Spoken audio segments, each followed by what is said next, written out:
Hey everyone, in this video guys I'm going to be showing you how you can use the trim command in CATIA. Okay, let's go. Okay, so the first thing that you need to do here is to go to the start, shape, then you go and you click on the generative shape design. So try to select the enable hybrid design, then create a geometrical set options.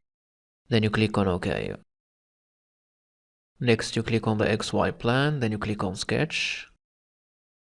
Now what we're gonna do is you go and you click on the line. Try to draw a line like this. Go to the constraint to add an angle between this axis and this line, an angle of 45 degrees.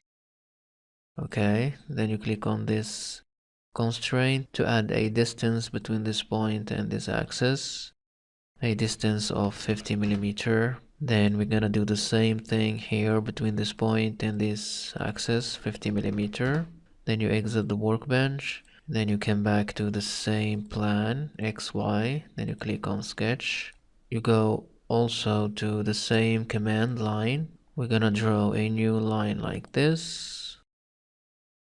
We're gonna add an angle between this axis and this line of 45 degrees. Then we're gonna add a distance between this point and this axis of 50 millimeter.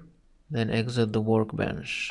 You go to insert, surfaces, then you click on extrude. You click on this sketch or this line. You're gonna add a 50 millimeter dimension, then mirrored extend, then you click on OK. Then you come back here to the same command, extrude.